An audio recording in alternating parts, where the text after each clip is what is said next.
سلام و وقت بخیر. امیدوارم حال دلتون عالی باشه و هر جای این کره پهناور که هستین دنیا به کامتون. خب با اولین قسمت از ویدیوهای تحلیلی کریپتوکارنسی در خدمتتون هستم. خیلی سریع بریم سر اصل داستان.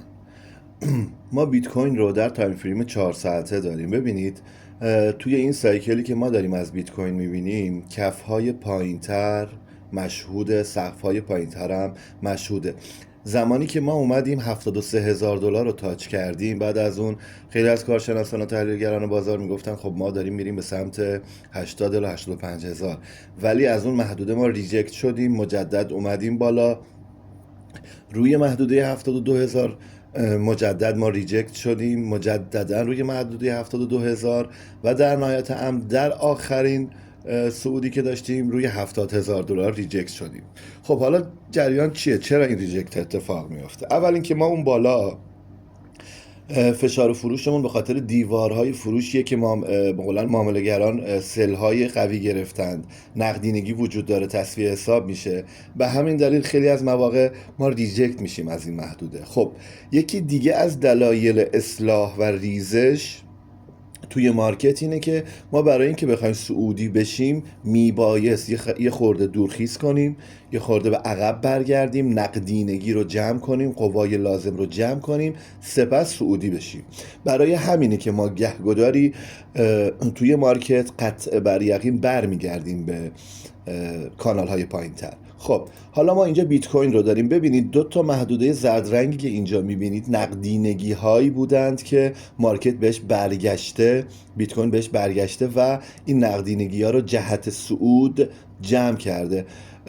من عذر میخوام اگر محدودهای استاتیک و داینامیک زیادی توی این چارت هست، ولی خب این محدودها نیاز هستند و باید اون تریدری که داره کار میکنه نواحی رو بشناسه. ببینید توی این کانالی که دارید شما میبینید ما یک بار اینو بریک کردیم از پایین، اما مجدد بیت کوین برگشته روی این محدوده و از اینجا حمایت شده. بریم رو تایم فریم 15 دقیقه‌ای.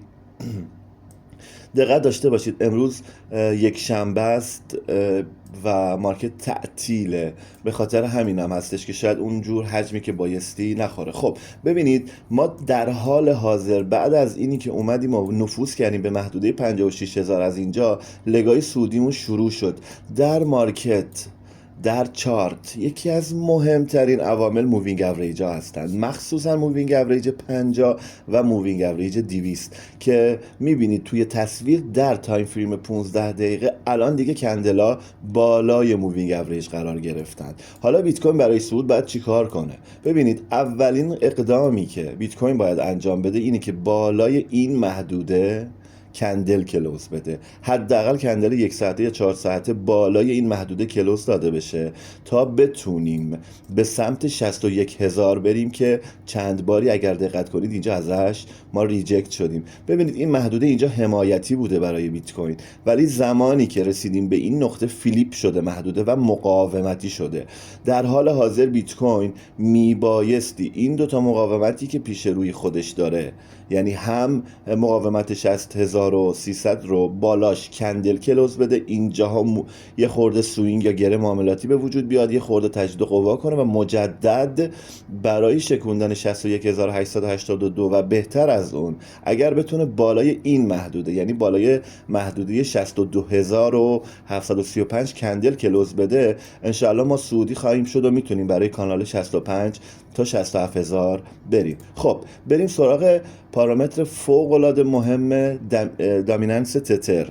دامیننس تتر هر زمانی نزولی بود بیت کوین سعودیه، هر زمانی که دامیننس تتر سعودی بود بیت کوین نزولی خواهد بود. خب ببینید در لایو مارکت ما تایم فریمون گفتم 15 دقیقه است. زمانی که ما به این نقطه رسیدیم و ریجکت شدیم از این نقطه، ما تقریبا روی محدوده اگه اشتباه نکنم 56,000 بودیم. خب ببینید ما توی یک باکسی الان گیر کرده، الان بین 5.037 5.37 و 5.95 گیر کرده، داره یه تریدینگ رنج رو شکل میده. ولی اگه دقت کنید این مثلث، این الگویی که ما کشیدیم رو از بالا بریک کرده.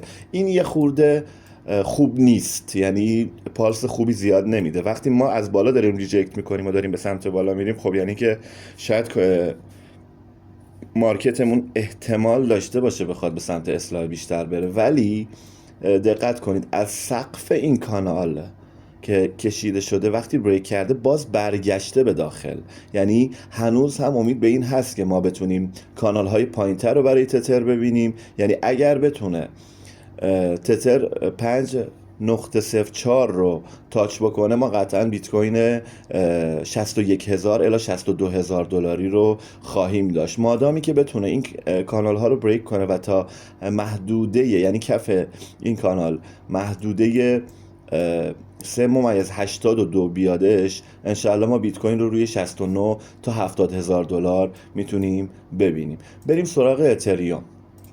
ببینید اتریوم هیچ وقت نتونست آل تایم هایش رو بزنه، یعنی اون ایتیچ تاریخی رو که بیت کوین زد و خیلی از رمز ارزها زدن، اتریوم نتونست بزنه و ریجکت شد از این محدوده. ببینید این 4,000 دلاری که اینجا اتریوم زد، بعد از اون یک اصلاح با عمق زیاد تقریبا میشه گفت این اصلاح انجام شد، مجدد نقدینگی جمع کرد برای صعود، ولی باز هم حتی به 4,000 دلار هم نرسید. رو 3,980 توی این محدوده اگه دقت کنید باز لگ نزولی زد، اونم برای 2 بار. ولی خب میشه بگید یکی از اصلاح‌های عمیقی که اتریوم کرد تقریبا توی چند روز گذشته بود که تا 2117 اصلاح کرد. ما میتونیم بگیم این محدوده یک محدوده بوده برای جمع کردن نقدینگی بازار که بتونه از اونجا خیلی قوی و شارپ صعودی بشه.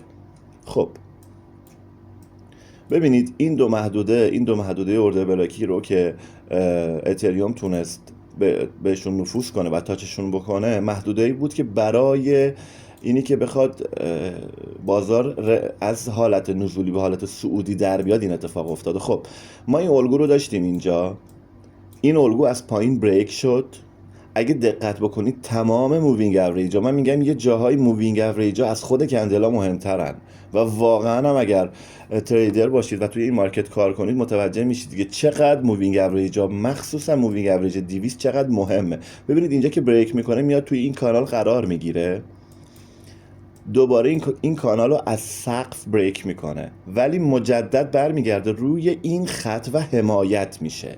یعنی ما روی محدوده 2590 حمایت شدیم تا اینکه من حالا توی کانال تلگرامی هم عرض کردم خدمت دوستانی که حضور دارن، بالای این محدوده من دلم میخواست کندل کلوز داده بشه که این اتفاق خوشبختانه افتاد و ما توی تایم فریم 15 دقیقه‌ای تونستیم بالای این محدوده کندل کلوز بدیم. ولی خب الان ما باید بالای این محدوده 2675 کندل 1 ساعته یا 4 ساعته کلوز بدیم، سپس بریم برای کانال 2700. خوشبختانه فعلا تمامی مووینگ اوریج، اگه دقت کنید هر 4 مووینگ اوریج زیر کندل ها قرار گرفتن. یک کندل خیلی قوی با بادی خیلی قوی، البته از بالا شادو داره که من دارم احساس میکنم این کفسازی داره انجام میشه برای صعود، یعنی برای صعود اتریوم حالا به نواحی 2700 2800 انشاءالله که توی محدوده هایی قرار میگیره که ما تریدرها بتونیم ازش استفاده لازم رو ببریم. خب میریم سراغ سولانا، سومین رمز ارز بازار. ببینید توی تایم فریم 15 دقیقه‌ای چه شادویی خورده از بالا. اینجا این شادو رو شما از بالا می‌بینید. من این محدوده 144 رو که از قبل کشیده بودم، می‌بینید که این محدوده مقاومتی بریک شد. قبلا حمایت بوده، البته اصل محدوده 141 بود که خیلی زیبا می‌بینید یک لگ سعودی زده شد، بریک شد. الان در حال حاضر سولانا بایستی بالای این محدوده، یعنی حتما باید بالای محدوده 147 دقیقاً جایی که ببینید چقدر زیبا، دقیقاً جایی که قبلا ریجکت شده ازش باید کندل کلوز بده تا ما بتونیم وارد کانال 150 بشیم. تمامی کندل ها رو اگه شما دقت بکنید از اینجا به بعد مارکت داره صعودی زده میشه. من امیدوارم که طی روزهای آینده و فردا با باز شدن مارکت ما یک مارکت صعودی و پویا ببینیم و انشالله بتونیم به سمت محدوده ها و کانال های بالاتر قدم برداریم.